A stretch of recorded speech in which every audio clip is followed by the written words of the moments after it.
সকালবেলা মাঠের মধ্যে হাঁটছিলাম, এমন সময় চোখে পড়লো একটা কাঠবিড়ালি। ওকে দেখে আমি ভয় পেয়েছি, ও আবার আমাকে দেখে ভয় পেয়ে পালিয়ে গেল।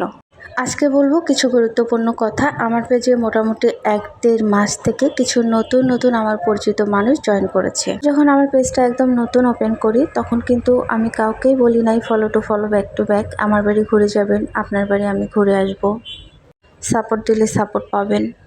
এই ধরনের হ্যাংলামো স্বভাব আমার একদমই পার্সোনালি পছন্দ না। আমার কাছে মনে হয় যে আমার ভিডিও পছন্দ করবে, আমাকে যার ভালো লাগে সে এমনি আমার ভিডিও দেখবে।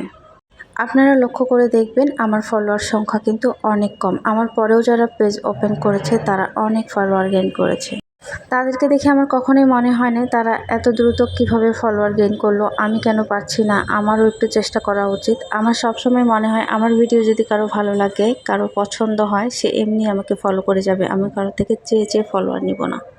আমার পেজে যখন মাত্র 1-150 ফলোয়ার ছিল তখন থেকে আমার ফলোয়াররা আমার ভয়েস খুব পছন্দ করত এবং আমার ইমোশনাল কথাগুলো তারা খুব পছন্দ করত। অনেক আপু আমার ইনবক্সে এসে বলেছে, আপু আপনি এভাবে কথা বলেন, আপনার কথাগুলো শুনতে খুব ভালো লাগে। তখন থেকে আমি এই ব্যাপারগুলো মেনটেন করে চলার চেষ্টা করি। আমি মাঝে মাঝে ইমোশনাল কিছু ভয়েস দিই, যেটা অনেকেরই ভালো লাগে। আর যারা পেজ কি পার্সোনাল লাইফ কি বোঝেন না তারা দয়া করে আমার ভিডিও দেখবেন না। যারা খুব অল্প দিন হয়েছে আমার পেজে এসেছেন, মাত্র 1 সপ্তাহ 2 সপ্তাহ, যারা এই বিষয়ে কোনো ধারণা নেই তারা প্লিজ আমার ভিডিওগুলো স্কিপ করে যাবেন।